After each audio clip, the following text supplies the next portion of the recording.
morning, good morning, good morning, good morning, New Orleans, and Happy New Year! It is 2026, the first Monday in January, the first Monday of the new year, and I am happy that the Lord has blessed me with stepping out of 2025 into 2026. Woke me up this morning, planting my feet on the floor, and got me here to WBOK. Flying solo at this point, but I'm not alone because super producer Naren Sanders on the other side of the glass, rocking and rolling. We're going to have a good show today, and partly I'm depending on you to help with this good show. There's so much going on, lots going on with the city of New Orleans, the state of Louisiana, the United States and the world, and the United States' role in the world. We'll certainly need to get into some of that. On this show, we expect to have Jamar McNeely, CEO of Inspire Noli. They had a pretty incredible 2025, and Jamar is going to talk with us about those accomplishments, academic, culturally, and otherwise, and talk about his vision for 2026. Of course, we have a predominantly black, darn near all black public school system, and Inspire NOLA has several of those schools. So it's really important that we hear from Jamar about that. Meanwhile, how about that weather? If you haven't gotten outside yet, you might be in for a little bit of a surprise after yesterday. We had cooler temps yesterday than we have had recently in late December, and we even got up to a high like in the mid to high 70s. And today, in recent days, but then it fell down into the 60s. Like, what's going on? Of course, even the temperatures in the 60s in late December, that hasn't been normal in New Orleans, but we loved it. I did anyway. And but now we're bouncing up again, and we are looking at some higher temperatures, and we're going to be in the low 70s, or at least 70, 71, or thereabout. The low of 54 today, and the temperatures throughout the day will be between now and later on. It's going to be 56 all the way up to 69, 71, and down in the late afternoon to 70, 68, and start falling as we head towards sunset at about 5:15 p.m. For those of you who have been tracking sunset, it wasn't that long ago, just a few days ago, that we were at 5:01 sunset, 5:03 sunset, 5:07 sunset, 5:11 sunset, 5:12 sunset. So today the sunset is set for 5:15. So whatever you got to do that you want to get done during daylight, plan accordingly between now and 5:15. It is 7:05 a.m. in the greater New Orleans area and across the central section of the United States. And we want to wish you a happy new year. I'd like to hear from you how your holidays were. Did you do anything in particular for a Merry Christmas, Christmas Eve traditions, Merry Christmas Day traditions? Did you have anything in particular that you did as a part of Kwanzaa, which started on December 26th and ended on January 1? We were out and about and celebrating and observing Kwanzaa each and every day during Kwanzaa. And I hope you were doing something. And if not, it's always good to have people join Kwanzaa celebrations, be they small, medium, or large in size, to celebrate our culture and to focus on the people that we are. It's an African American holiday, not an African holiday and not a religious holiday. It is a observance. It is a celebration of us and the principles that we can stand on and live our lives throughout the year and be better folk. So I had a good Kwanzaa season, pretty good darn New Year's. And then, unfortunately, things took a turn right after the New Year. So I got a little dizzy, a little faint, had some kind of bug, sat me down for a minute. So I was concerned about Monday, but here we are. So I am happy to be here with my WBOK family once again. And I appreciate those of you all who are listening on AM radio at WBOK 1230 AM. Those of you who are listening via internet, whether that is through the company's website or YouTube or elsewhere. And those of you, of course, who are on Facebook Live. We see you. No, we don't. I know you see us if you out there listening and watching the Good Morning Show at this point. So let me tell you about some things that you might want to be aware of as we head into this new year and on this particular day, because there's two things in particular I want to note before we take a break in a short couple of minutes. One of those is there are lanes on St. Charles that are being closed for safety purposes effective today. So for those of you all who drive that St. Charles route or some part of it, this is a part of the city prepping for carnival season. And yesterday they said that the work will begin today at St. Charles in Calliope. That's right near the interstate. Will move uptown toward Napoleon Avenue. So St. Charles in Calliope moving uptown toward Napoleon Avenue, and that's where the crews will be installing concrete security barriers between the streetcar tracks and the curb to protect the public during carnival season. So in other words, they're going to take the portion of the lane closest to the curb and put the barriers in. And those of you all who go out to parades during carnival season along St. Charles, you know what I'm talking about. And so there's going to be a more narrow pathway for the vehicles. So the left lane will be closed only in areas where crews are working. But once a section is finished, those lanes will reopen. And the project will continue until all the barriers are installed. And that depends on how the weather goes. So this is something that our City Department of Public Works is doing in coordination with the New Orleans Police Department and the Office of Homeland Security and Emergency Preparedness. There's some others that will be assisting as well. And just a tip, don't start trying to move those barriers. There are cameras all over the place. Now's not the time to take any chances with something like that. And there's some more news about something happening today. For those of you who have some court appearances, you're going to want to stay tuned right after the break. You're listening to the Good Morning Show on WBOK. The talk line is 504-582-9422. You're listening to WBOK 1230 AM, what New Orleans is talking about all day long.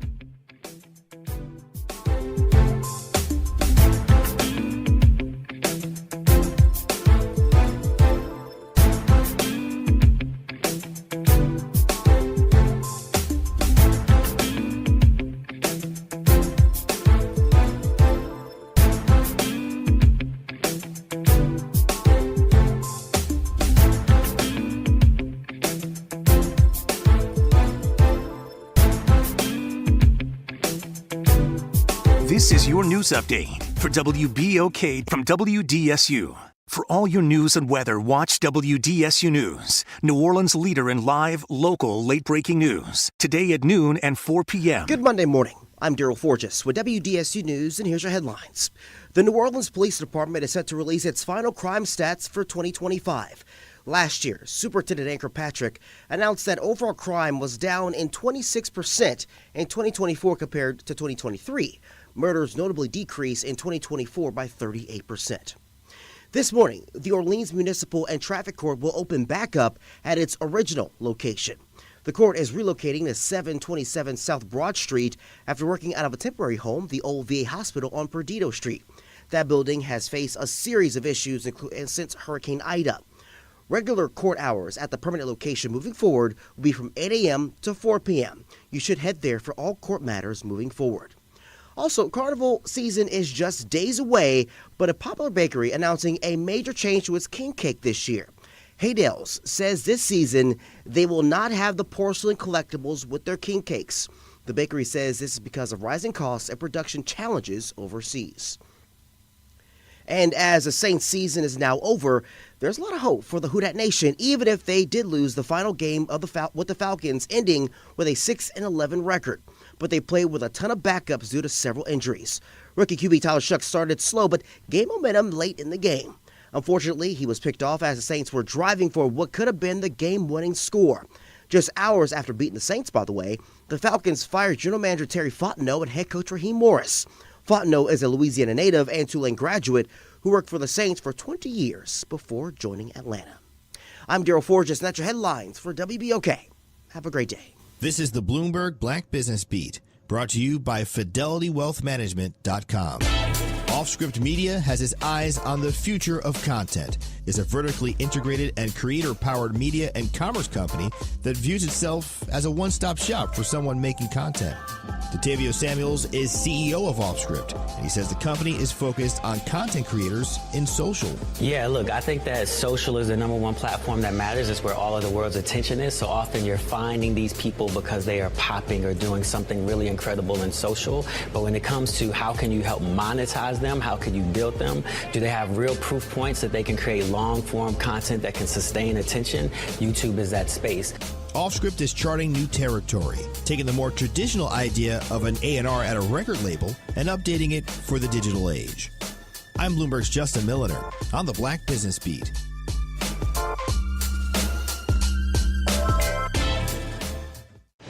If Ernest Hemingway was alive today, would he say this to you? Shakespeare, Mark Twain, Edgar Allan Poe, all great writers. And after reading your book, I simply must add you to the list. Wait, you don't have a book yet. So make a free call to Page Publishing. Turn your book idea into publishing gold. 800-215-6818. 800-215-6818. That's 800-215-6818. David was in big trouble with the IRS. At first, I didn't owe that much, but after this year, it was out of control. Then David called Get a Tax Lawyer. Right away, they were like, oh yeah, looks like you're qualified to save. Get a Tax Lawyer went to work. Should have called way sooner. Get a Tax Lawyer has helped thousands like David fight the IRS and get a fresh start. Call 800-745-3070. That's 800-745-3070. Good morning, wake up. The Good Morning Show. Good morning. On WBOK.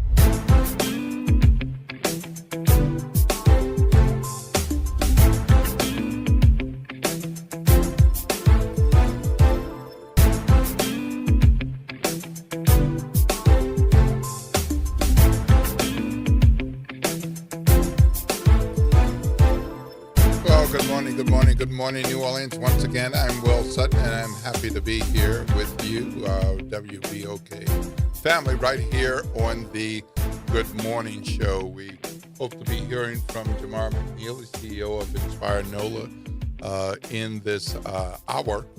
Meanwhile, we'll be updating you with some of the news, and you can update us.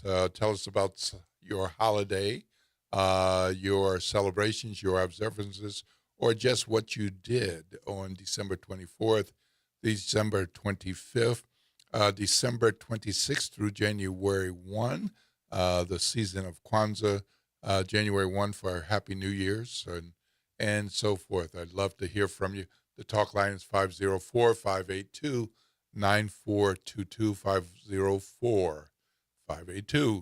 582-9422. As you heard Daryl Forges just mention a short few minutes ago, today is the first day of operations for the Municipal and Traffic Court of New Orleans, reopening on Broad Street. So that's where it has been. It had relocated to Perdido Street, but it's going to be back on Broad at 727 South Broad, and be opening in just over 40 minutes from now. The court will open. So if you've got a court date or you have court business to take care of, do yourself a favor and don't head over to Perdido, where there's been severe roof damage and some issues with squatters and copper theft after Ida. And so there were all kinds of issues over there. And more recently, at 1601 Perdido, there were forced closures for a number of reasons, including electrical issues, insufficient heating, just not the way you want to have a public facility that is public facing, so to speak. So today at 8 a.m., the Municipal and Traffic Court of New Orleans will be at 727 South Broad Street. That's 8 a.m.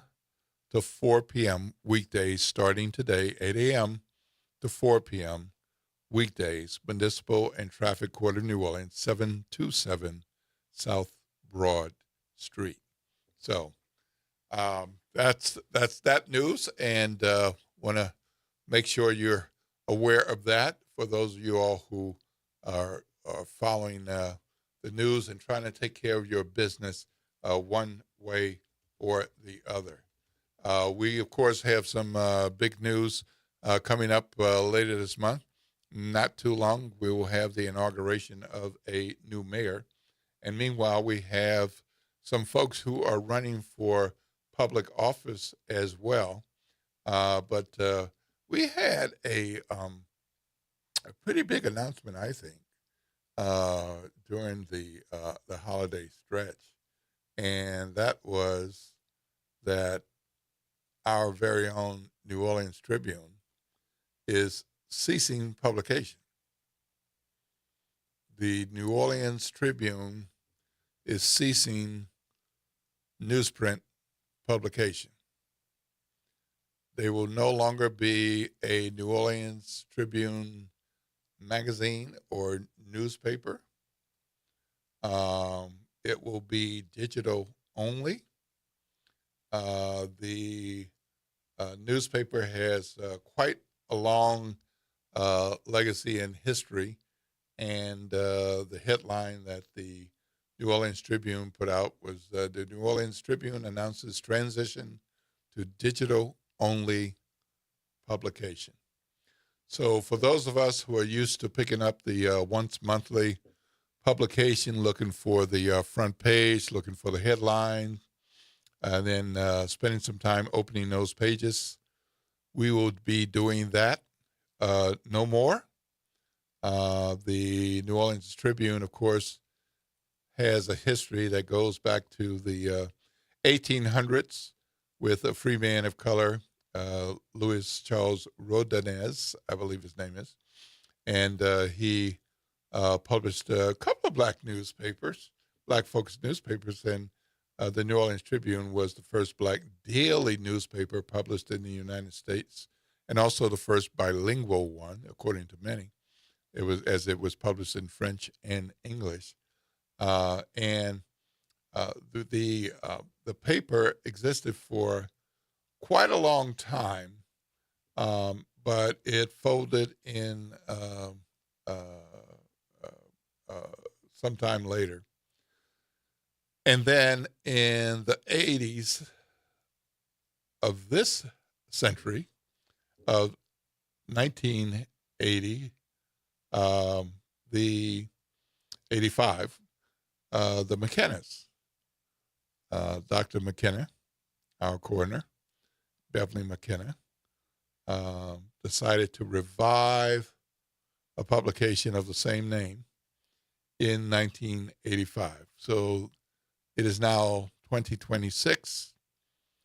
That was a 40-year run, 1985 to 2025. And so the newsprint version of the New Orleans Tribune is no more. It's expensive, folks. It's expensive to put out a newspaper on any regular cycle, even if it's 4 times a year, even more expensive with magazine or tabloid size pages because of the way printing presses are set up and the what type of jobs you can use the press for. So think of it this way. If your refrigerator was only working at the time that you wanted to eat, that would do a great deal of service to your utility bill. But you really can't have it only when you're ready to eat and expect something to be cold or frozen. You have to have it running like all the time. So anytime a printing press is idle, it is not serving its purpose and it is not making money. So the creators of the New Orleans Tribune have made a heavy-duty decision.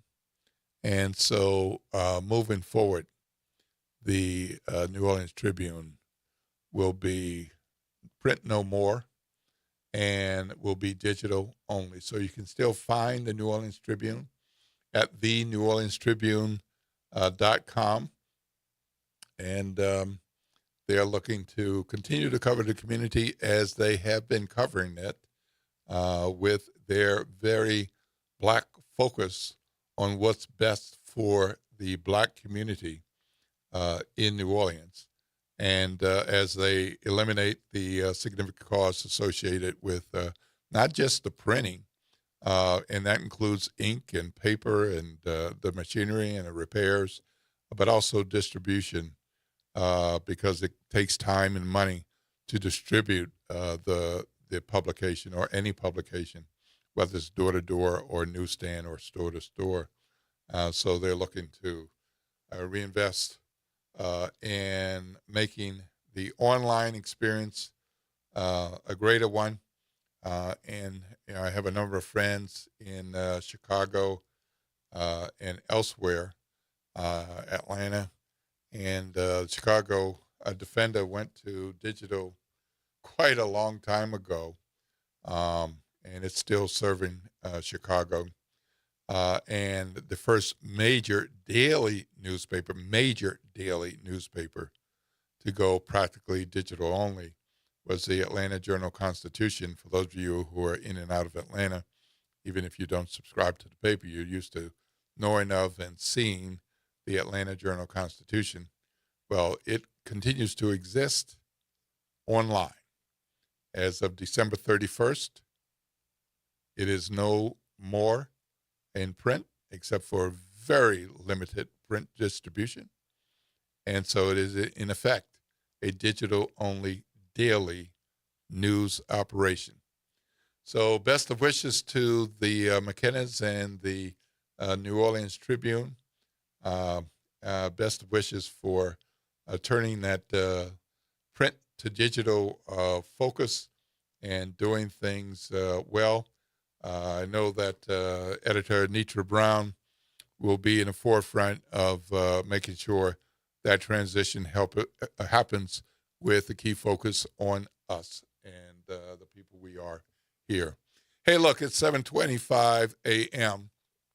Time for us to take another break. And soon we hope to be talking to Jamar McNeely, CEO of Inspire NOLA, about 2025 and 2026. The talk line is 504-582-9422, 504-582-9422. You're listening to WBOK, 1230 a.m., what New Orleans is talking about all all day long.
This is your news update for WBOK from WDSU. For all your news and weather, watch WDSU News, New Orleans' leader in live, local, late-breaking news. Today at noon and 4 p.m. The warm weather continues this week, along with multiple foggy mornings expected. Today will be partly cloudy with highs around 70. That's about 10 degrees warmer than Sunday. And then for the overnight temperatures, we're looking at dropping into the 50s with the potential for some patchy fog developing as we head into the rest of the week. Highs nearing 80 degrees for Tuesday, Wednesday, and Thursday. From the WDSU First Warning Weather Center, I'm Raven Richard. Late nights are made for chillin', and you can do just that every Sunday night at 10 p.m. as DJ Wick brings you The Love Zone. It's the perfect way to top off your weekend with your favorite old and new school ballads. So sit back, relax, and let DJ Wick take you to the Love Zone on WBOK and on the World Wide Web at WBOK1230.com. Meet Leanna, a part-time chef and full-time mom. In the past, Leanna didn't have health insurance because she didn't think she could afford it. What she didn't realize is she qualified for Medicaid. She loves the coverage and peace of mind that comes with high-quality care. The kind of care you get with Healthy Blue. This is Medicaid, and it's for more people than you think. Maybe even you. To see if you qualify, go to myhealthybluela.com. Hey, this is Steve Poston, host of the Southern Soul Weekend Party Mix, wishing you a Merry Christmas and a Happy New Year. It's off the top with Norman Robinson on WBOK 1230 AM. As this year comes to a close, I want to end on a note of confidence. Confidence in our country, confidence in our people, and confidence in the democratic ideals that have guided us for nearly 2.5 centuries. There are voices today predicting the collapse of democracy, warning that authoritarianism is inevitable, and suggesting that the American experiment is nearing its end. I am not among them. I have listened carefully to the mood of the country in conversations, in communities, and across generations, and I find that the majority of Americans remain deeply committed to the ideals established by our forefathers in the Constitution and the Bill of Rights. Those who fear that the greatest social experiment in the history of mankind is on the brink of dissolution may not be students of our history. This nation has endured some of humanity's darkest chapters and survived them, not because we were perfect, but because we were persistent. We began with the near destruction of Native American nations. We endured the moral stain of slavery, followed by a brutal civil war that tested whether this union could survive at all. We lived through the cruelty of Jim Crow, the exclusion and demonization of immigrants, the systematic suppression of women's voices, and the ongoing struggle for equal access to the ballot for communities of color. These injustices were not anomalies, they were defining tests, and at each turning point, progress was pushed forward by ordinary people, people who refused to surrender the promise of freedom and justice for all. Progress did not arrive quickly, quietly, or without sacrifice, but it arrived because the majority of Americans ultimately chose principle over fear and inclusion over division. That is the enduring strength of this nation. Not blind optimism, but hard-earned resilience. Not perfection, but a shared belief that we can and must do better. Democracy has always been noisy, contentious, and fragile, yet it has proven remarkably durable because it is sustained by citizens who understand that its survival depends on their participation, vigilance, and courage.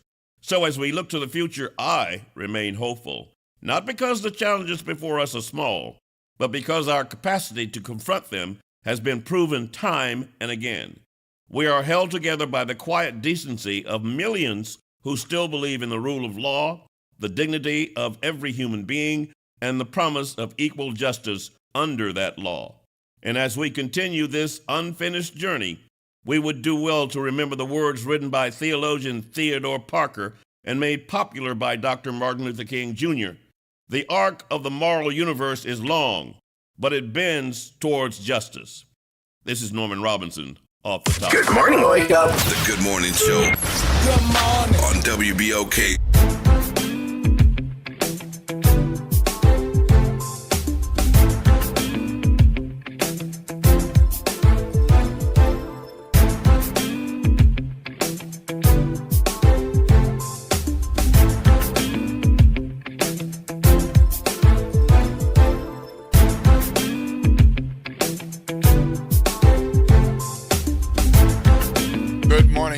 Good morning, New Orleans, and welcome back to the Good Morning Show. Happy New Year to those of you all who are just joining us, and it is 7:33 a.m. If you got somewhere to be at 7:30, you are late. And if you got somewhere to be in 27 minutes at 8 a.m., you got some time. Get yourself together. Grab everything you need to grab, your tea, your coffee, your lunch if you pack a lunch, and your briefcase or your knapsack, your backpack. Make sure you got your laptop, your phone, your watch, and in some cases, your teeth. So make sure you got some everything ready to go and get out the door, and make sure you got your mobile RTA ticket ready or have the keys in your hand. A tough thing when you walk out of the door, headed to the car, and you've locked the house, but you don't have your car key. So make sure you got that going as well. All right. So look, we promised you that we would be talking to Jamar McNeely, CEO of Inspire NOLA, and he is on the line. Good morning, Jamar McNeely. Good morning. How are you, sir? Good morning. It's great to be here. Doing fine. As everybody's aware, we're getting ready to head back to school over the next couple of days. So happy New Year to all the listeners. Happy New Year to you, and it's great to be here once again. Wonderful. Thank you so much for joining us. How was your New Year's and your holiday? Holiday was a great break. As everybody's aware, our educators are working extremely hard. It was definitely a recharge over the last 2 weeks to make sure that we were ready to complete the next few months of the school year. Great time with family, great time in our city, and had a great holiday. How about your holidays? How was your holiday? It was good. We celebrate Christmas and we celebrate Kwanzaa, and so we were out and about and at home with Kwanzaa for that week, and that was wonderful. New Year's Day was with some family, and that was good. And enjoyed the chance to kick back a bit and not be up at 5:30 in the morning. Definitely understand that one. But happy to be back, invigorated and ready to go. So when do schools open at the Hart Charter, Eisenhower, Wilson, Carr, McMahon, 35? When do they open? Well, just like with a lot of the schools throughout the city, today is a professional development day for our staff. We'll be meeting with staff. Staff will be meeting in their schools just to prepare for students to come back on tomorrow. Our students actually come back tomorrow, but I know throughout the city, students will be back Monday, Tuesday, or Wednesday, but our students in Inspire NOLA come back on Tuesday. Okay. Well, wishing them all the best of luck today as they prepare to welcome our babies back tomorrow for the rest of the school year. Meanwhile, you had a number of things that happened in 2025, some dynamic accomplishments. So let's talk about some of the things that you all got accomplished, including being one of the highest performer charter networks. I think it's just a testament to our students, our resiliency of our parents, and the great work that our staff is putting in every single day. Inspired Nola Charter Schools had a great year last year. Once again, we were the highest performing organization in the city academically. All of our schools. Pause. Give you a bell on that. All of our schools had a letter grade above a C. We were probably the first organization to have 2 A letter grade high school, 2 B K-8s. If you look at across the board, we had significant academic growth. And that's before we get into all the community service aspects and the great things that we're doing in our community, from our rallies with our students to our students being involved in the community. And, of course, I know you're going to love this one, concluding the year by winning another state championship in football actually being I had to just it was definitely an accomplishment, but more than anything, being ranked within the top 10 in our nation. But one of the things that I definitely can say, just like our head coach mentioned, we're an organization that believes that our students can do excellence, and standards is the excellence. So not only was last year a great year, we're looking forward to continuing those great efforts in 2026. Well, let's pause on that championship win. It wasn't a first-time state championship win, and there were more than a couple of young men who got scholarships after this season. You're absolutely correct. As of right now, that one team, 16 young men signed a scholarship to go to college to pursue not only their academic endeavors but also athletic endeavors. So that one school at Nicara High School, under the direction of Tamika Washington as principal and head football coach of Bryce Brown, is first an A letter grade school, so academically they're performing, but B, when you look at extracurricular, whether it's band, whether it's football, whether it's different sports that we have, basketball, girls sports, they're actually achieving some great things for our youth in New Orleans. Yep, and such a good example for kids at that school and for kids at schools across New Orleans that you can achieve. I definitely agree with that comment. I think I'm hopeful for all the great things that our schools and in the city of New Orleans are going to do for our youth. I think our youth are ready to do some great things, to be the next leaders. They're definitely, if you look at our city, it's the first time in a very long time, and I think we might be the first time ever, the schools in New Orleans, the public schools, had a B letter grade for our city. That goes to show that not only our staff is working hard each and every single day, our direction of our leaders are putting our students in the right direction, but most importantly, our youth are definitely engaged in our schools to do some great things. Yeah, absolutely. And your network serves about 5,000 students, is that right? Right now, we're up to around 5,800. Right now, it's definitely enrollment season where students are enrolling. We're at our capacity, so definitely for those families who are interested in our schools, it's important that they go ahead and register now, with the understanding that we have very limited seats, and parents are choosing our schools because they understand not only our legacy of performance, but they see what we're doing not only in the community, but also throughout our city. And you had a college fair with a number of colleges and universities to help the students make connections and think about what happens after high school? Well, one great statistic that I can give you is last year, if you look at our 3 high schools, McMain, McDonough 35, and Nicara High School, we had not only had a 100% graduation rate, but we also had a 100% college acceptance rate. So we, as an organization alone, sent roughly around 700 students to either a 2 or 4 year institution to pursue their education endeavors. Some actually went to trade, but they still were accepted into college with the understanding that if they want to go back, instead of pursuing that trade, they can go. But our college fair is a wonderful program that our counselors put on. We have over 60 colleges there. We have a college fair in the spring for our juniors, engaging our youth in what college can do for them and the opportunities that are there. But that was definitely a great statistic last year. We're on pace once again to have the largest scholarship dollars we've ever had. Our students are filling out those college applications to be accepted. and have the opportunity to go where they would like to go. Well, that's good news. And of course, if you're not doing the work, then you're not going to be competitive. And if you are competitive, you're not going to get that opportunity. If you don't fill out the applications and you don't fill out the applications, you're not going to get accepted. So it's wonderful that you are tracking them and giving those opportunities and help them nudge or push or pull them along to make sure you put these things in front of them. So tell us about your teaching and leadership staff approach.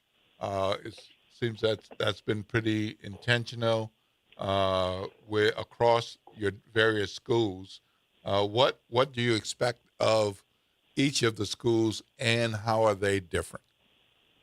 We do a lot of trainings, and we do a lot of inspection internally to understand who we are hiring as our leaders first. It's important to understand that within Inspire NOLA, we try to hire the best leaders throughout the city who would not only engage our students academically, but most importantly, care. And we understand if we find those individuals who can care about our youth, understand the perspective of our youth, understand what they're going through, but also hire some very engaging staff members, then we have a shot to be successful. Once in our system, we do a lot to not only motivate our teachers, we do a lot to motivate our staff to understand that our youth are our priority. Our youth are why we in our schools. Our youth are deserving to have great opportunities for our next generation of what they can actually become. And I think what you're seeing is a model that is not like traditional models. You see a model within Inspire NOLA that are setting the pace, not only locally or nationally, of what can actually happen. I mean, I had this conversation over the break. I don't know too many organizations that I will give kudos to our organization who are doing what we're doing, not only for the community, but when you look at it academically. Throughout the tradition of New Orleans, if you look at the performance, Inspire NOLA has always been on the forefront of leading the change when it comes to academic possibilities, not only in the community, but in our classrooms, what can happen. So when I tell you I'm ecstatic for 2026, when I tell you I'm extremely hopeful of what's going to happen in the next couple of years with the students that we're producing, and I think now what's happened is it's time for our city to get prepared for what our youth are going to accomplish. It's now time for our city to get inspired by what can happen because our youth are actually doing it. I think it's time for our city to put in programs that allow our youth to not only go to college, but come back and actually have a living wage and work in our city, be able to afford to stay in our city based on what they're trying to accomplish. Well, that's definitely something that we all should be looking for, because why educate young folks if we're not going to give them the opportunity to continue their lives as citizens, employees, and entrepreneurs to stick and stay, or to go and then return and make this city better. Folks, you're listening to Will Sutton. I'm talking with Jamar McNeely, the CEO of Inspire NOLA, and the leader of these several schools in the Inspire NOLA Charter Schools network of schools. The talk line is 504-582-9422, 504-582-9422. So as you look at some of the things that you accomplished in 2025, can you touch on the Alliance for Diversity and Excellence? Yes, sir. We refer to it as the ADE. It's a training module, training program, leadership development program, not only for educators, but also business leaders throughout our city. We've roughly had around 7 different cohorts that have went through our training module. We actually have a cohort going through now that exposes leaders into leadership traits that can transition not only through schools, but also in the business arena around the best practices of leadership. We talk to them not only about who they are as leaders, trends that are happening nationally, next wave of leaders, talk about AI and how that's changing leadership, but we try to engage and develop the next leaders throughout our city to not only produce when it comes to education, but also through our community. It's no secret that we have a shortage of leaders, and as much training, as much opportunities, as much networking that we can provide to leaders, especially leaders of color. We have to have those opportunities to train the next generation, do some great things. So we've been on the forefront providing this type of leadership training free of cost to individuals throughout the city to make sure that they're prepared, make sure they're equipped, and make sure they have a fellowship that they can always turn to about what's happening in our city, what's happening in our nation, and how we can kind of network together to make sure leaders throughout the city have a base of learning that they can always turn to. So definitely a great program that I've seen leaders doing some great things throughout our nation and continue to lead with our understanding that as people of color, we have the capacity to be leaders. As Black people, we have the opportunity to not only be excellent leaders, but we are prepared and equipped with strategies and skills that will help us be successful. So how does that work?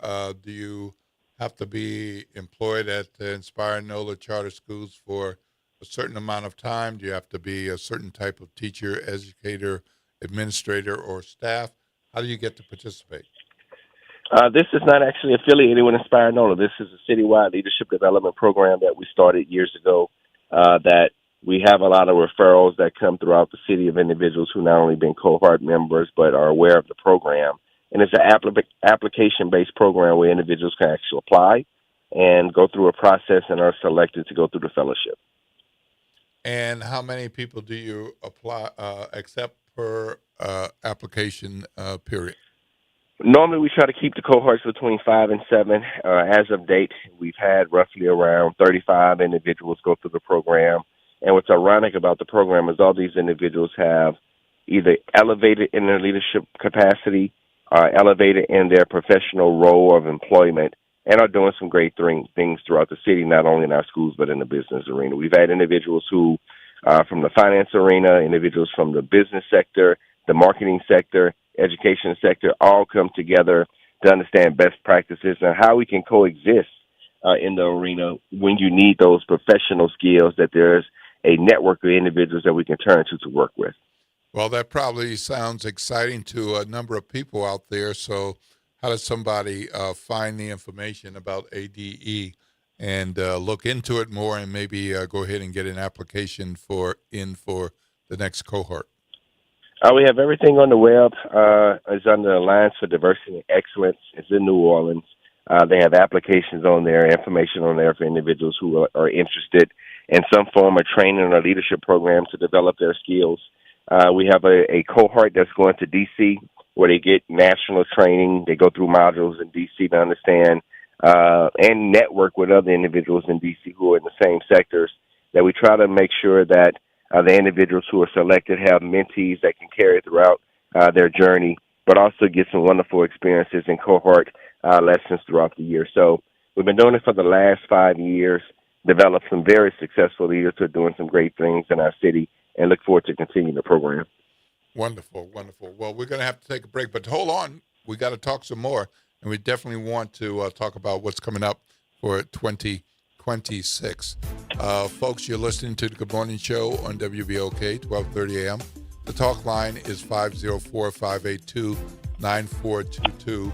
I am Will Sutton, and we're talking with Jamar McNeely, CEO of Inspire NOLA. Stay tuned. Right after the break, we'll continue that conversation with a focus on 2026 right after the break. You're listening to WBOK, 1230 a.m., what New Orleans is talking about all day long.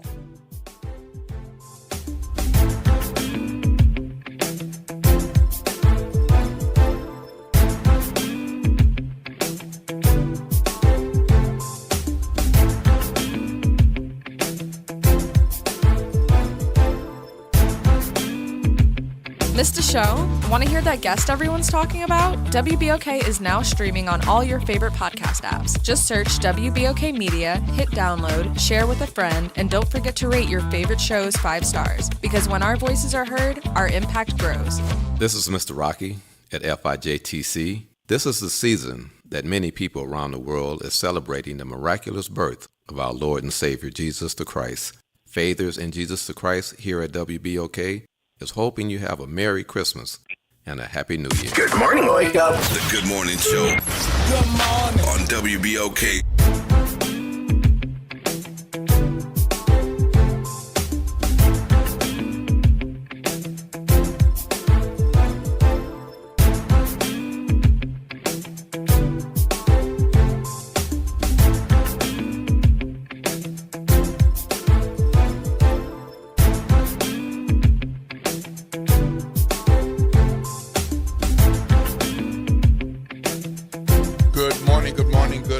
New Orleans, and welcome back to the Good Morning Show. I'm Will Sutton, and we're in conversation with Jamal McNeely, CEO of Inspire NOLA, talking about the successes of 2025.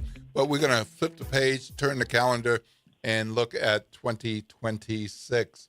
So as you look at 2026, what are some of the top priorities for Inspire NOLA, and what are some of the things that are already scheduled? Definitely looking forward to 2026 once again, looking at not only doing some great things in our community, but also in our schools, as well as leading the direction of what can happen. Starting off extremely fast with a Algiers MLK parade that we're putting together that we'll be announcing this week. That's going to happen the week of MLK. Our schools, our community, some elected officials are coming together to organize the second annual MLK program in Algiers. Looking forward to doing some great work around MLK holiday. Then we have some pretty aggressive initiatives that we're putting forth throughout the year. We have a wonderful gala that we're putting forth to actually raise some funds in March to support students' initiatives.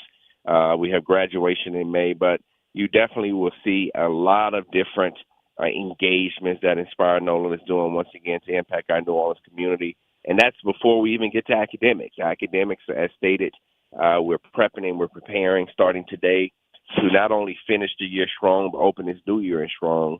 That I truly believe, based on the hard work that our teachers are putting in, the hard work that our leaders are putting in, that we'll have a very strong academic year once again, where you find Inspire NOLA as one of the top organizations once again. But we do a lot of work to not only balance what we're trying to accomplish in the community as well as in our schools, and we have a very aggressive schedule. And I just listed three of the large events compared to what we're going to do. But we have a lot of different things that we're doing monthly to celebrate our youth, celebrate our community, and make sure that academically our schools stay extremely strong. Okay. We also have, and I definitely have to acknowledge this, starting the month of March, we have some very large alumni events. Of course, we have our alumni reunions. You have McMain Alumni Reunion in March, McDonough 35 Alumni Reunion in March. You have Etna Carr Alumni Reunion in May that we also are planning for. That are some very large-scale events to welcome our youth alumni back to our schools, to celebrate with our youth, career days, you name it. In our organization, we have, and it started in the month of January. And sounds like you're on a good track with leadership development. Is there anything that you'll be building on or anything new? We're probably going to stay the same and just stay consistent based on the performance we had this past year. We are going in our second year with the new practices that we put in to make sure that the leaders are developed and have the skills necessary to be successful. So after this year, we'll reevaluate everything once again to understand what we need to bring in. But consistency is the key to achieving a great success. So we're going to do the same thing we did, perfect it, tweak it a little bit, but make sure that the same basic principles and skills that we put forth, that we carry forward. All right, so what kind of challenges do you anticipate for Inspire NOLA and for schools in the city generally, particularly as the State Department of Education continues to make changes? I know one of those changes will be changing how test scores are gathered and determined. So that could be a significant change for some locations. What are your thoughts about that, and how are you looking at things for Inspire NOLA and New Orleans schools? You're definitely mentioning something that we're definitely preparing for. I think it's important to note every single time the state have changes, it definitely affects our schools. Understanding that the new high school model is changing, We're preparing for it now to understand that it will affect our schools. There will be some growth measures that we have to put forth to make sure that we are adjusting to the new formula. This is the first year for high schools that this new formula is in place. For K-8, things are changing a little bit, but majority is staying the same. But we are definitely preparing with the understanding that within the next couple of years, we'll be ready to master the new accountability system. But one of the major challenges that we have in our city, not only in Inspire NOLA, but throughout the city, is the capacity of our talent. It's important to understand that there's only a few teachers that we have that we can actually hire throughout our city. We all are doing what we can do to make New Orleans a city that's affordable for our teachers, where they can live, they can have a great cost of living, they can afford our city. That talent and human capacity is probably the second, or probably the first major challenge that we have of having the best teachers in front of our youth each and every single day. So if anybody's interested in becoming a teacher, definitely look at Inspire NOLA. If you're interested in being a teacher throughout our city, definitely there's a lot of organizations who are looking for great talent. That talent is always the number one measure that's going to affect our youth performance. So definitely looking for some great teachers, some great instructors to do some great work in our schools. Okay. And is there anything in particular you'd like to add about the investment of education in black youth, as we obviously have a great majority of predominantly black system, and Inspire NOLA is such an important, large part of our New Orleans school system.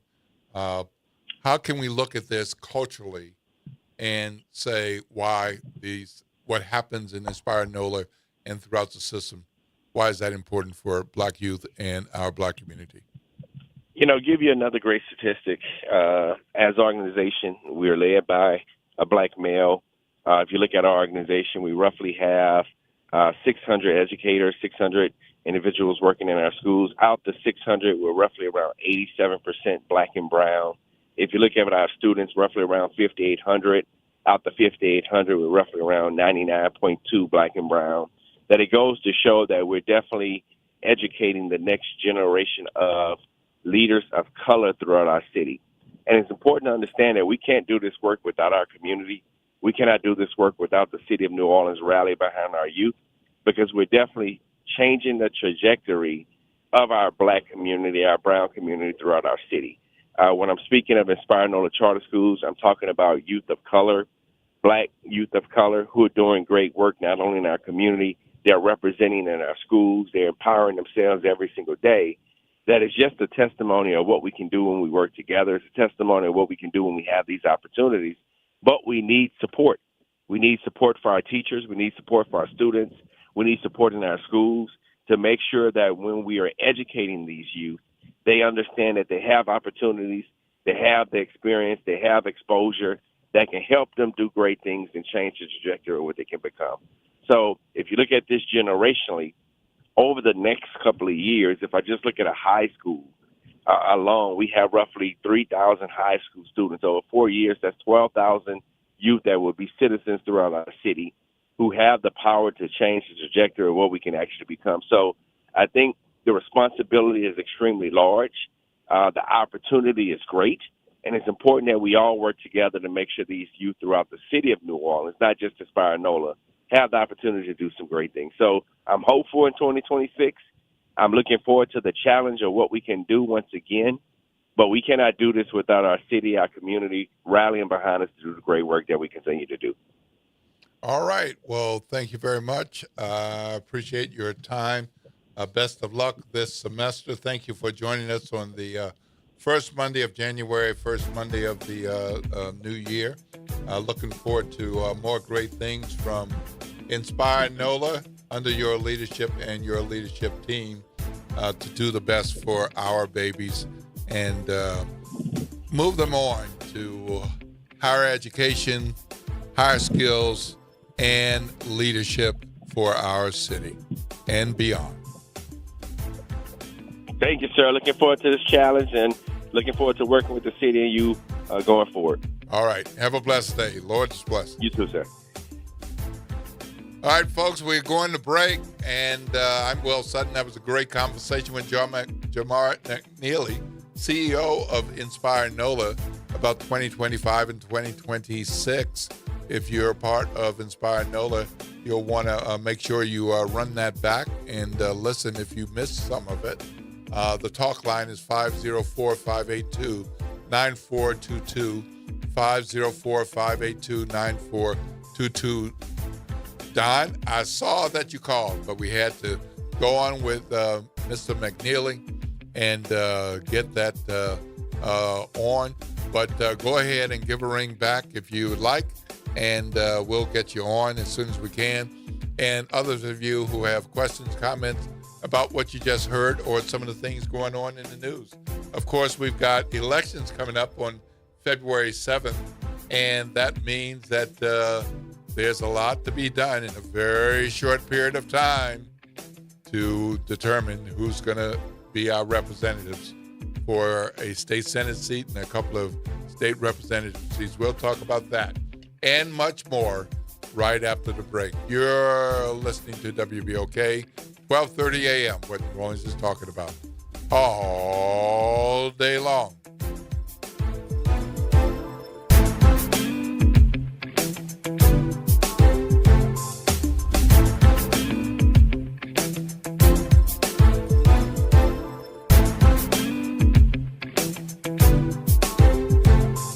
WBOK New Orleans, home of the Good Morning Show, 7 to 9 a.m. weekdays. I'm Morgan Wood with BIN News Now. Hundreds of Louisiana National Guard troops are arriving in New Orleans despite city council data showing the number of reported crimes is down 16% from last year.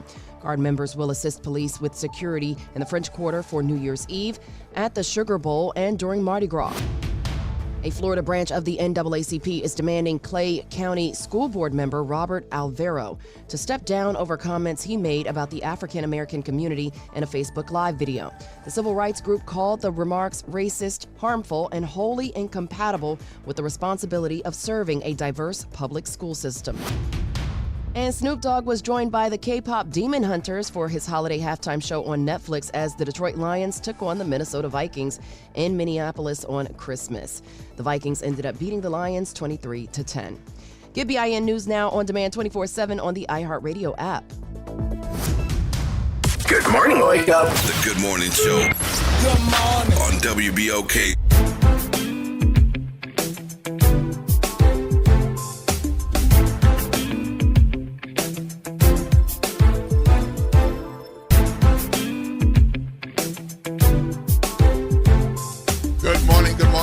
Good morning, New Orleans, and welcome back to the morning show. For those of you who have been with us all the time since 7 a.m., and welcome back to those of you all who just tuned in just a few minutes ago. And welcome to those of you who are just tuning in now at the 8 o'clock hour. We're happy to be here with you. It's 8:05 a.m. There are kiddies returning to school today, tomorrow, and Wednesday. Of course, most of the Inspire NOLA schools, Jamar McNeely told us, will be returning on tomorrow, but there are some kiddos going to school. It's 8:05 a.m., and be careful as you drive out there. It's a beautiful day, a warm day for the most part, considering it's early January, but you want to be careful. Because there are kiddos going to school, and those who aren't going to school, they might be playing in the driveways, on the sidewalks, and they might venture into the street, so chasing a ball or something. So don't be surprised. Stay alert, stay off that phone, and pay attention to all the crazy drivers, because I know you're not one of them. It's 8:06 a.m., and we've got Don on the line. Good morning, Don. And Happy New Year. Yes, good morning. Good morning, Mr. Sutton. Happy New Year. What is it, the Gregorian calendar New Year? Yeah, how about that? Yeah, because, you know, my New Year starts on my birthday. Hey, I get it. I like that. Yes, sir. But Great guest. I appreciate the information about education. You know, education, and you was talking about the New Orleans Tribune and its history, illustrious history. And I wanted to ask you, what grade level is the New Orleans Tribune written on? Because I know most major newspapers are written like on the 8th grade reading level, I believe, 8th to 10th grade. Except the Wall Street Journal says it's written on the 12th grade reading level. Well, well, you don't have to answer. I'm just something pondering. I'm just because I remember when the New Orleans used to have the States Item and the Times-Picayune. I think the Times-Picayune came out in the morning and States Item in the afternoon. That's correct. That's correct. When I first worked there in the 70s, the morning paper was put together at night and into the early morning, and then the afternoon paper was put together in the morning to come out in the early to mid-afternoon.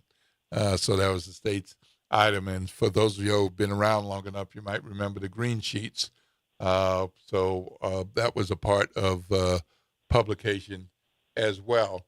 But, you know, that whole grade level thing is interesting because sometimes we talk about grade levels and it depends on how you're looking at whose grade level and what is readability. But generally speaking, the general guideline is that newspapers generally are 8th to 11th grade level. That's not entirely true, though. If you read some of the newspapers' business coverage, if you read some of the finance coverage, economics coverage, if you read some of the government coverage, both city, state, and national, there are things in there that might trip up an 8th or 9th grader who might not be as far along with civics or government and politics. And there are things in the paper sometimes that I would consider it college or graduate school level. And again, college or graduate school according to who and what degree program and what college or university. So I would be hesitant to give the New Orleans Tribune a grade level reading or score or even guesstimate. Certainly welcome them to say how they see it. I certainly don't feel like I write for a 8th or 9th or 10th grade level. We certainly want, if you're a mainstream newspaper, you want to, hold on, let me define that. When I say mainstream, what I mean is not major white-owned daily newspaper. I consider the New Orleans Tribune a mainstream black newspaper. But when you are going mainstream, you want larger audiences within the stream that you're focused on. And so you want a higher level of readability to keep readers coming back. Because if readers are reading something that is, I'll say, a peer-reviewed scientific journal, and that's what you're publishing daily, and you expect them to read that, they're not going to keep coming back. Because, first of all, it's not of interest. And second of all, you're using terms, phrases, words that they may not be familiar with.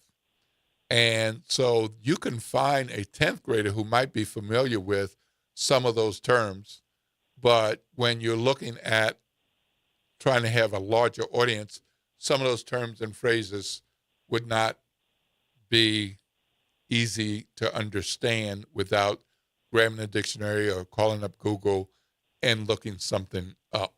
So generally speaking, major dailies, quality dailies are 10th, 11th, and tabloids or locals are 5th to 8th. But that's kind of a general principle from outsiders looking in. Basically, editors are looking for broad comprehension and meaning, breaking down complex news into simplified ways of explanation that readers can understand. Okay. Maybe that was too much. No. Very good. So it's like the Bible. If you read the Bible, a Christian Bible, they say the New International Version is written on 8th grade reading level or somewhere around there. But you should have a concordance with the Bible to understand. But the Bible is for studying. So we don't necessarily study newspapers or articles. No. So the onerous on a daily or weekly newspaper is that person, you're going to come out with another paper, news is going to change, so that there's going to be a new topic the very next day. Well, I like that. Don, hold on just a second, because I think you have brought up something that I think is good to bring up in the context of readability and what editors are looking for. Obviously, the Bible has been around for a very, very, very, very, very, very, very long time. But along the way, to have greater accessibility and readability, there have been different versions of that Bible. So those who are familiar with the Bible, if you look at the King James Version, there are some people who they will stick with King James and only King James, feeling that even though there have been revisions to the King James, that's the only true Bible. It may be a more complex or 12th grade level reading, but the reality is with a lot of King James, a lot of us can read King James. If you're reading all of King James, there are things that you have to stop and pause and say, what are they talking about? Which is what led to the New King James or the RSV or the New International, which, like even the NLT, that's like a 6th grade level Bible reading. But that doesn't mean me, college-educated man that I am, able to understand King James, that I'm not going to flip from King James and go to NLT to get a clear understanding of some scripture that I'm reading. Right. Those translation has been commissioned by a group of biblical scholars to translate that Bible. I don't think they do the same for newspapers or daily newspapers for the general public. And that's why we have so much disinformation and misinformation. Not to mention, so that's my question to you. The misinformation and the disinformation of news and other sources, is that their responsibility or is it the public's responsibility? Because you see so much going on and said, and that's the thing that happens when I hear a paper no longer printing the actual paper. They're going to more of a social media format, I believe, or platform. Well, I wouldn't call it social media. It's digital. Social media is digital, but not all media is social media. Right, but for a while, papers had daily papers had to fight back or differentiate themselves from tabloid news. Right. Hey, Don, I'm going to have to take a break. Okay, well, I appreciate your call. I mean, to take my call and have a great day. But that question is still there. What is the issue of disinformation and misinformation when we talk about news? What is digital or print? I'll touch on that after the break and give you my take on some of that, because it can take longer, but I don't want to take all of the rest of the show on that. All right, thank you so much. Have a blessed day. Lord's blessings, Don. It's 8:16 a.m. This is Will Sutton on the Good Morning Show. You're listening to WBOK. The talk line is 504-582-9422, 504-582-9422. This is WBOK, 1230 a.m., What New Orleans is talking about all day long.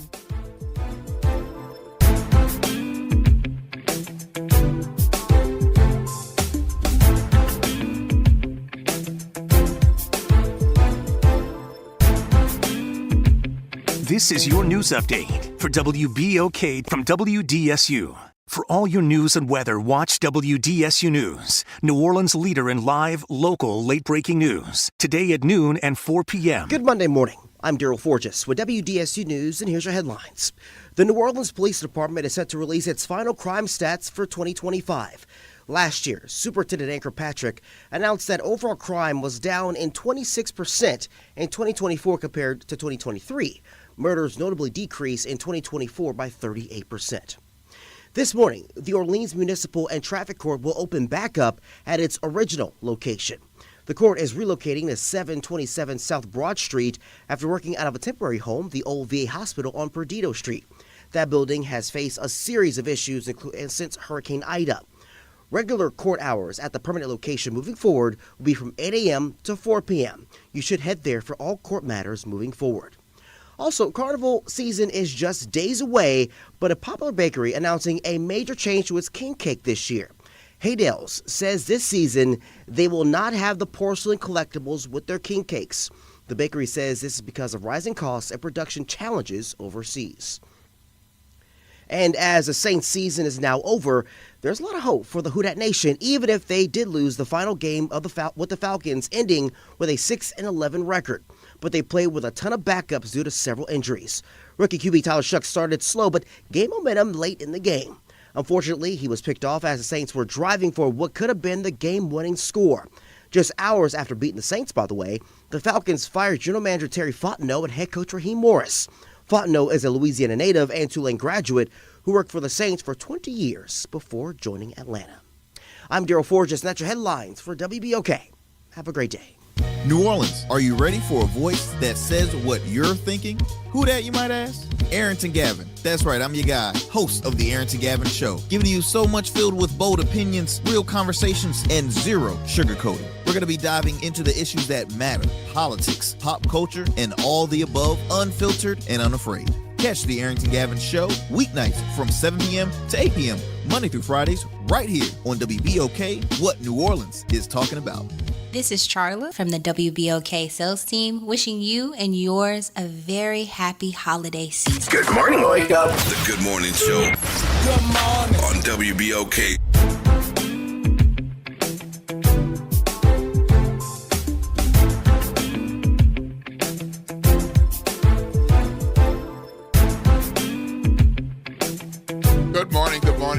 Good morning, New Orleans. Welcome back to the Good Morning Show for those of you all who have been with us. And welcome to those of you all who are just tuning in. We appreciate you all, whether you're listening on AM radio, the internet, YouTube, or listening and watching on Facebook. We love our WBOK family. We thank you for this portion of your day, giving us some of your time, your ears, your brain cells to tune in and listen, and hopefully give a ring if you got something on your mind, something on your heart about how your 2025 ended, how your January or your 2026 is starting. And if you've got some questions, we can't promise an answer, but we'll give you a response. 504-582-9422. 504-582-9422, right here on WBOK. Hey, look, one of the things that Don was talking about was readability and the possibility of what level the New Orleans Tribune is written on. That is not something I would define for the New Orleans Tribune. I'm not sure I would define that even for the publication that I work full-time for, the Times-Picayune, NOLA.com. I will say that newspapers generally are somewhere between the 8th and 12th grade reading level for accessibility and readability purposes. If you think that you're reading a newspaper and you have a PhD in that you're going to understand every single word, every single phrase, every single mention because you have a doctorate of whatever kind, you are wrong, because that's not how newspapers are put together. And I don't think we should look at a tabloid or a magazine that way either. He also mentioned misinformation and disinformation in terms of the media and whether that is the duty of the publisher or editor, or is that the duty of the reader to discern what is misinformation and disinformation? Well, let's just start with what misinformation is and what disinformation is, because they're very different. Disinformation is false. Information that is false. It may be someone presenting facts, quote unquote, that they know are not true. They're deliberately creating, writing, spreading, posting something that they know is not true, that they know and intend to deceive someone or manipulate someone or to harm someone. So, yes, we can now look at the election of 2020 and say that there was disinformation that was deliberate, that was false, that was intended to deceive people and rile them up in favor of being angry about the outcome, when the reality is, the truth is that Trump lost the election to Biden. I mean, it's just pure disinformation. And a lot of that was deliberate. That is disinformation. Misinformation is something that is false or inaccurate. It could be something that I write, that I believe to be true, that I have even sourced, and that I've said, here is the case. Here's the fact. But with further research, additional information, a challenge, it's already spread, but it was inadvertent. It was not deliberate. It was not done with an intention to mislead or to harm. And that is something where the writer, the editor is saying, this is true and this is what I believe to be true. So let's use statistics as an example.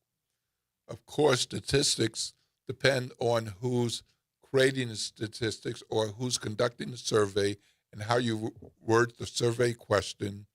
And you can choose with a survey or statistics which parts of the survey results and which parts of the statistics to use.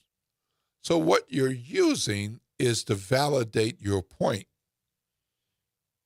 And so you're intentionally using something, but you're not lying about that part unless you give information that's false, then that would be disinformation. But you might mischaracterize some other part of the survey or the statistical data. And it wasn't because you were intentional. You might be intentional to use a certain part to validate a point. But that too is different from disinformation, and it's not misinformation. So basically, disinformation, deliberate; misinformation, not deliberate. Misinformation, not deliberate; disinformation, deliberate. And that's kind of the summary of that. So I hope that helps you, Don, and helps a few other people. There, of course, are a number of other factors to that. Perhaps we can have conversation about that at some point. Meanwhile, we got to take a break. It's time for a break. The talk line is 504-582-9422, 504-582-9422. 9422. Give us a ring. Give us a shout. Tell us what's on your mind, what's on your heart. You got to be somewhere at 8:30 a.m. You got 4 minutes, so I hope you are on your way, or perhaps it's on the other side of your bed. Grab that laptop, fired it up. Grab that phone, send an email. Boss, I'm at it. I'm working. I'm ready to go. Matter of fact, I already got this Lowry lined up. Here are my meetings for the day. I'll talk to you later. I'm on my way. This is WBOK, 12:30 a.m., what New Orleans is talking about. All day long.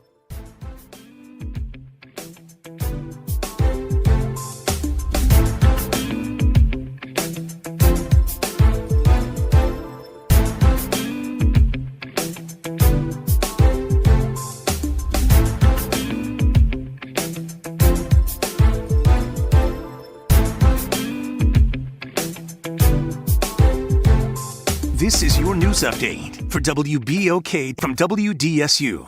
For all your news and weather, watch WDSU News, New Orleans' leader in live, local, late-breaking news. Today at noon and 4 p.m. The warm weather continues this week, along with multiple foggy mornings expected. Today will be partly cloudy with highs around 70. That's about 10 degrees warmer than Sunday. And then for the overnight temperatures, we're looking at dropping into the 50s with the potential for some patchy fog developing as we head into the rest of the week. Highs nearing 80 degrees for Tuesday, Wednesday, and Thursday. From the WDSU First Warning Weather Center, I'm Raven Richard. That's right. It's party time each and every Sunday night at 7 p.m. on WBOK. It's the Throwback Throwdown with DJ Wick as he brings you the best in old school from the 70s, 80s, 90s, and the early 2Ks. Plus, the party goes to another level at 9 p.m. with the Throwback Throwdown Party Mix to round out the night. It's the Throwback Throwdown Sunday nights at 7 p.m. on WBOK and on the World Wide Web at WBOK1230.com. Meet Leanna, a part-time chef and full-time mom. In the past, Leanna didn't have health insurance because she didn't think she could afford it. What she didn't realize is she qualified for Medicaid. She loves the coverage and peace of mind that comes with high-quality care. The kind of care you get with Healthy Blue. This is Medicaid, and it's for more people than you think. Maybe even you. To see if you qualify, go to myhealthybluela.com. The Historic New Orleans Collection presents a new exhibition open through June 7th, 2026, The Trail They Blazed. Built collaboratively with people who participated in the local civil rights movement, The Trail They Blazed presents stories of social and racial justice straight from the people who lived them. Listen to leaders tell their stories of resistance and persistence in their own voices, recorded by the Historic New Orleans Collection. Plan your visit to 520 Royal Street in the French Quarter and reserve your free tickets at hnoc.org today. This is Mr. Rocky at FIJTC. This is the season that many people around the world is celebrating the miraculous birth of our Lord and Savior Jesus the Christ. Faithers in Jesus the Christ here at WBOK is hoping you have a Merry Christmas and a Happy New Year. This is the Bloomberg Black Business Beat, brought to you by FidelityWealthManagement.com. Offscript Media has its eyes on the future of content. It's a vertically integrated and creator-powered media and commerce company that views itself as a one-stop shop for someone making content. Detavio Samuels is CEO of Offscript, and he says the company is focused on content creators in social. Yeah, look, I think that social is the number one platform that matters. It's where all of the world's attention is. So often you're finding these people because they are popping or doing something really incredible in social. But when it comes to how can you help monetize them, how can you build them, do they have real proof points that they can create long-form content that can sustain attention? YouTube is that space. Offscript is charting new territory, taking the more traditional idea of an A&R at a record label and updating it for the digital age. I'm Bloomberg's Justin Milliner on the Black Business Beat.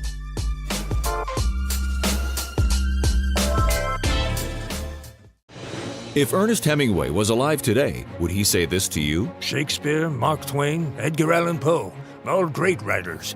And after reading your book, I simply must add you to the list. Wait, you don't have a book yet. So make a free call to Page Publishing. Turn your book idea into publishing gold. 800-215-6818. 800-215-6818.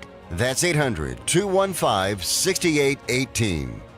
David was in big trouble with the IRS. At first, I didn't owe that much, but after this year, it was out of control. Then David called Get a Tax Lawyer. Right away, they were like, oh yeah, looks like you're qualified to save. Get a Tax Lawyer went to work. Should have called way sooner. Get a Tax Lawyer has helped thousands like David fight the IRS and get a fresh start. Call 800-745-3070. That's 800-745-3070. Good morning, wake up. The Good Morning Show. Good morning. On WBOK.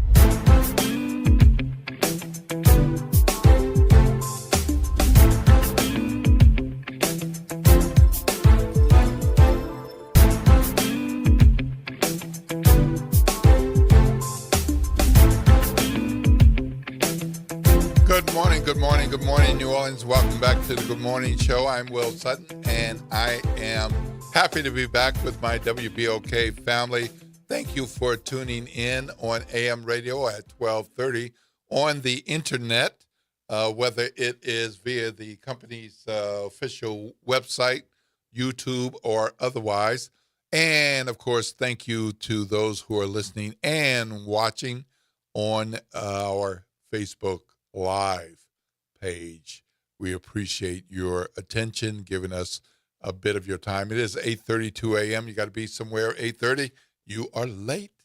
But if you've got to be there for 8:45, depending on where you live, work and play, and where you're headed, you might be on time. Just remember to grab the things that you need. Please make sure you got your wallet, got your eyeglasses, you got your phone, you got your watch, you got your keys, you got your ID card if you need that to get into where you're going. And for some of us, do you have your teeth? Take a look in the mirror, make sure you got everything. Do your jingle jangle, move your hands, pat your pocketbook, your pants, your backpack. Look, open it up. Don't assume that you put the laptop in there. And do like I did one day. I assumed that and got to work, and no laptop because I didn't look. So make sure that you take care of those things that sometimes you might forget, and then you can be on your way. So look, we got breaking news of local kind and national. So let me hit it and quit it on the national news, because we've got breaking news on the national front. As everyone knows, we had the Democratic nominee for President of the United States, Kamala Harris, ran against Donald Trump and J.D. Vance for President and Vice President.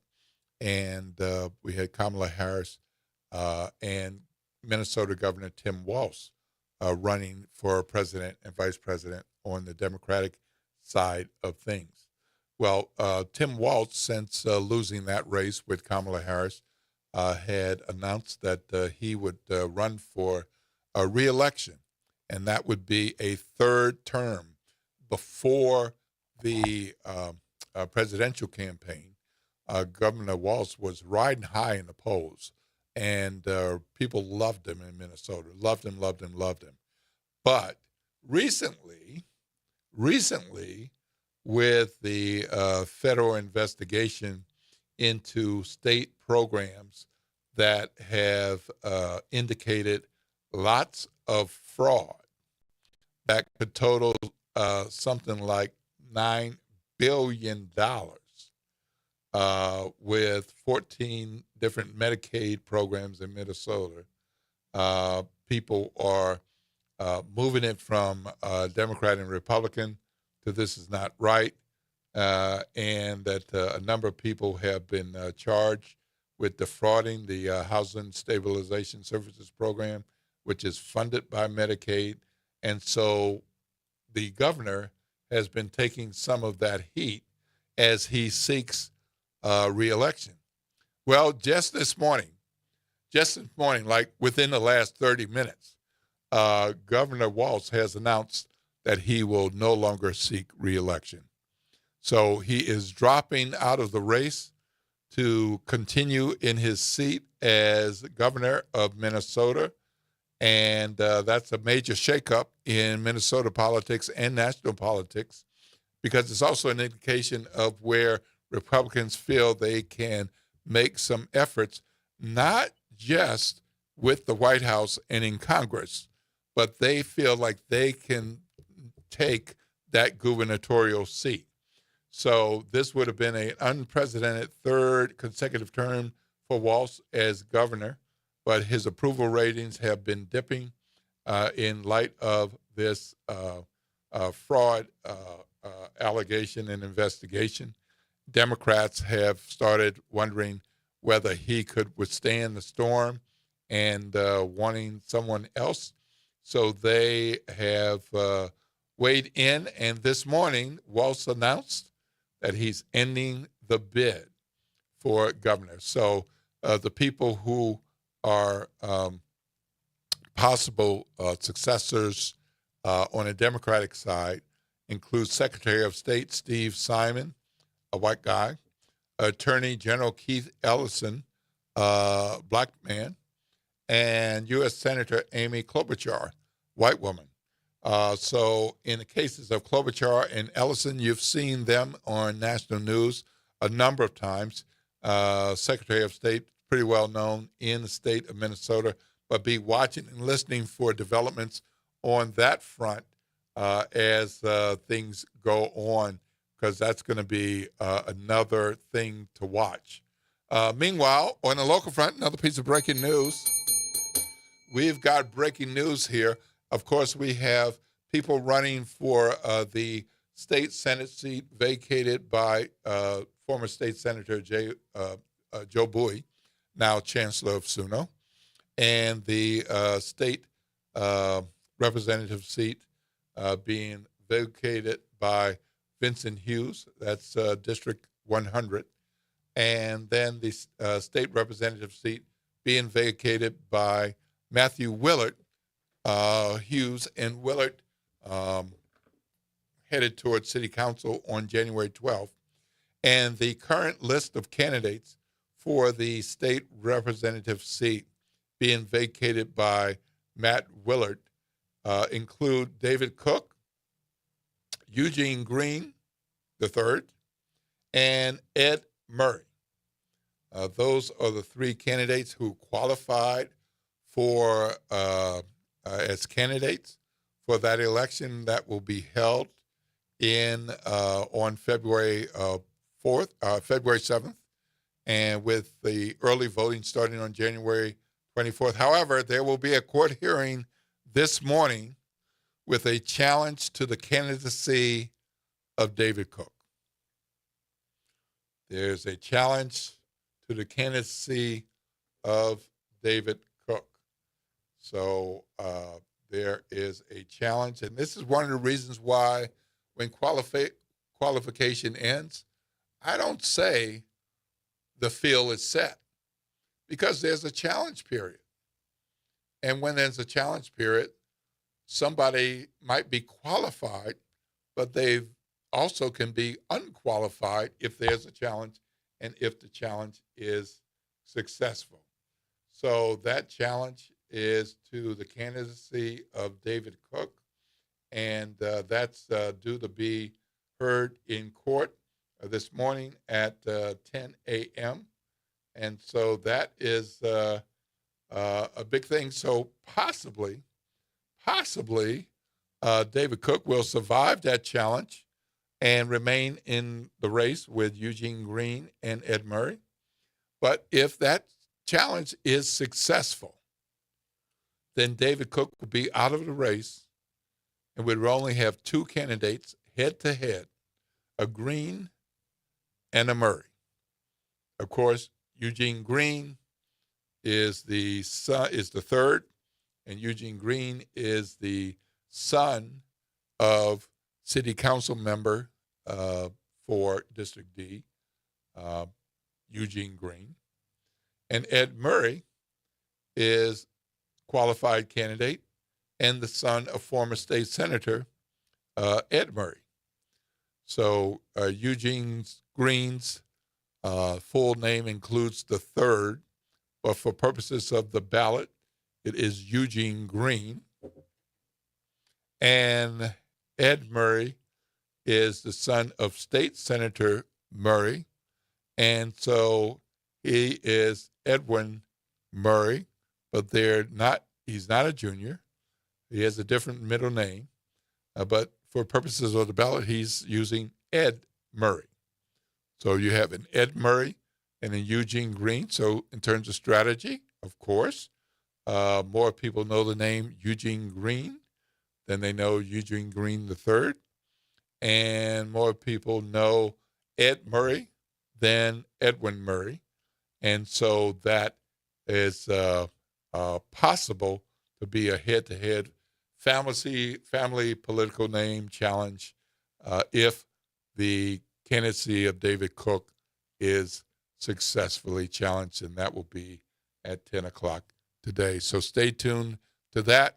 That will be a development happening today, and we'll see what happens. And certainly that will be something to talk about on tomorrow's show when there is a conclusion, a determination for that. Meanwhile, of course, as you know, and we're just going to keep reminding you, we have the State Senate District 3 race, and the candidates in that race include Ken Barnes, Sidney Bartholomew II, John Johnson, Chad Lauga, Lauga, and Arthur Morrell was a candidate, but he withdrew. He withdrew for personal reasons. And so that leaves, instead of 5 candidates, that leaves 4. So that race did have 5 qualified candidates. Now there are 4: Barnes, Bartholomew, Johnson, Lauga. I'll have to ask him how to say that name. All right, so that is 3 black male Democrats and 1 white male Democrat. Now that we have Arthur Morrell out of that race. And, of course, we have in State Representative District 100, the Vincent Hughes District, we have several candidates for that race as well. And we got some breaking news on that front, too, because the candidates listed have included Patricia Boyd Robinson, Dana Henry, Eric Jones, Aisha Kelly, Kenya Rounds, and Candace Taylor. But, breaking news, Eric Jones has withdrawn from the race. So Doc Jones has withdrawn from that race. And so as of now, we have Patricia Boyd Robinson, we have Dana Henry, we have Aisha Kelly, we have Kenya Rounds, and we have Candace Taylor. So of those 3 races, this race has the most candidates. That's 1, 2, 3, 4, 5 now instead of 6. So that is a new development that you want to be aware of as this race continues. Of course, it could be a challenge that we don't know about, and we'll see where we end up. So that's some of the latest on the political front, the campaign front. Do want to remind you that candidates had to qualify in December, mid-December, January 17th, 18th, and 19th. And the deadline to register in person, register to vote in person. That's not to vote, but to register so that you can vote, but in person, is January 7th. And you can do that online. You could do it at an OMV, Office of Motor Vehicles office. You can do it in person. You can do it online. You can do it by mail. But online will have a longer registration period. So this is to register to vote in person. So you're not voting. You're registering to vote in this February 7th election. That deadline is January 7th. So that's just a couple of days away. And the deadline to register to vote online is January 17th. So you got a few more days, about 12 days, before that deadline. Go ahead and take care of that, folks. Voting is so important. And no, we're not voting for a president, a governor, a U.S. senator, a public service commissioner, a congressman, or a congresswoman. No, we're not. But we are voting for people who are closer to you that you could see any day of the week, any weekend, any evening, any morning, at a gas station, at a convenience store, at the grocery store, at a park, or in any event, as I did with quite a number of these people just since mid-December. I think I've seen all but, maybe a couple of these folks at one place or another. And it's so important that you get an opportunity to talk with them, learn who they are, talk with them about who they are, who they've been, what have they done, how and why do they deserve to represent you. So you want to make sure that you are registered to vote. Early voting starts on January 24th. That won't be long from now. And the early voting is 8:30 a.m. to 6 p.m. only at the early voting locations. And the deadline for an absentee ballot is February 3rd by 4:30. And, of course, you have to return it by February 6th, the day before the election, or by 4:30. So you can vote absentee, and we'll spend more time on that in the coming days, because it's not just for old people, not just for seniors who can vote absentee or by mail. And, of course, the election day is February 7th. I can already tell you that's going to be a busy day for a number of you all, and the election hours are 7 a.m. to 8 p.m. Go ahead, get registered to vote. Get your registration in person or online. Boost those rolls so that you can vote in the February 7th election to decide who's going to succeed State Senator Joe Bowie, State Representative Vincent Hughes, and State Representative Matt Willett.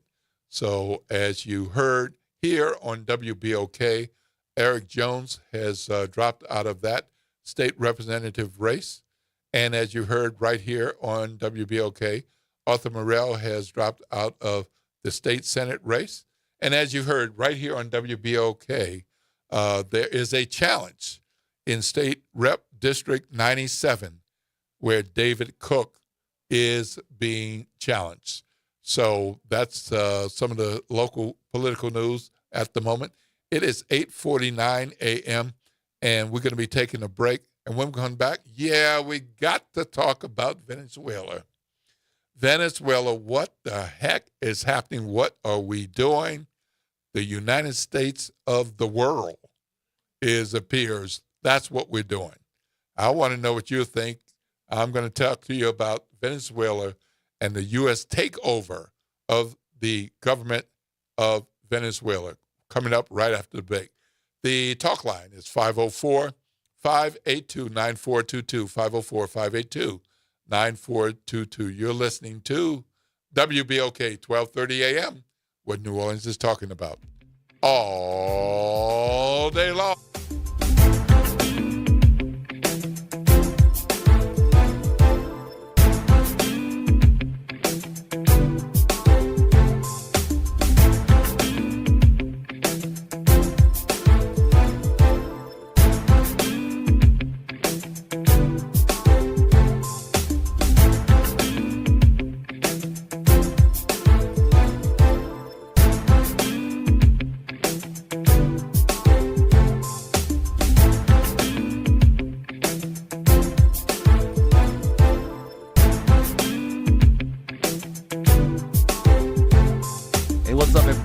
Underwood. For the past 80 years, the United Negro College Fund has helped more than 500,000 students all over this country become leaders in this nation. So we want to just thank you all. We want to congratulate the United Negro College Fund. We want to encourage people to go to the uncf.org to help and support and donate. And you may recall one of their most famous slogans, "Mine is still a terrible thing to waste." So please, by going to uncf.org, donate today. Congratulations and happy 80th anniversary, United Negro College Fund. Federal guidelines have nearly doubled the number of Americans eligible for lung cancer screening.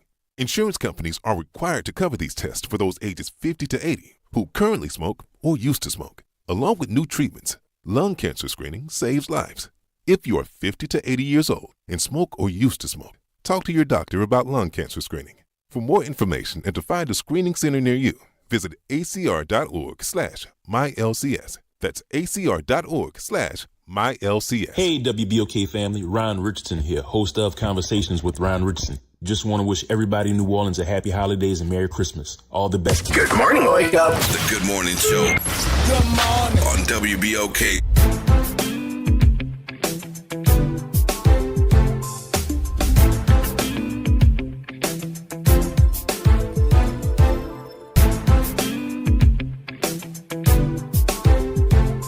Good morning, New Orleans. Welcome back to the Good Morning Show. It's 8:52 a.m.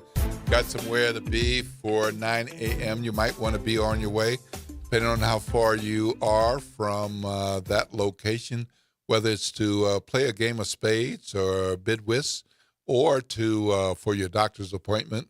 And you know you're supposed to be there 15, 20 minutes ahead of time, right? You know they're not going to wait on you long. They're going to skip your slot and give it to somebody else or move on to the next patient, or maybe work or school. There are some kiddies returning to school today. There'll be more returning on Tuesday and even more returning on Wednesday.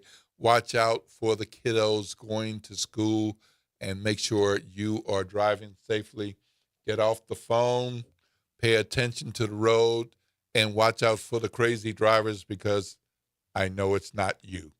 Hey, look, let's talk. Let's talk. What the heck happened over the weekend?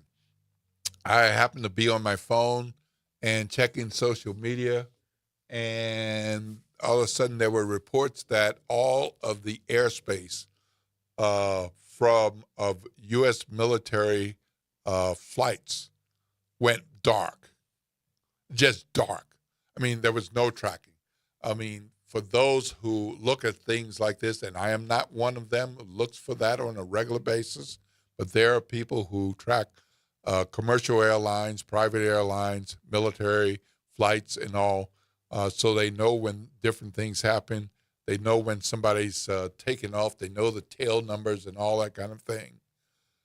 Well, there was a darkness that happened, and nobody could see anything about where flights were. Well, we found out where the flights were going as the United States of America, acting as the United States of the world, under the orders of President Donald Trump, attacked Venezuela's capital, Caracas, and took over the entire nation. This is building up, as you know, with the seizure of boats and the shooting of boats and killing of people on boats without any evidence of drugs. Where are the drugs, Senor Trump? Where are the drugs? And now things got to the point where Donald Trump called the President Maduro a few days ago and said, you have to give in, you have to give up, you have to step aside, you have to resign. So he said on the weekend that he had made that call, that they had talked, and Maduro listened, didn't take action, so Trump decided that he would take action. So he took action, and there were explosions in several different parts of Caracas and the country. The President Maduro and his wife was seized from overnight in their home where they stay on a military base.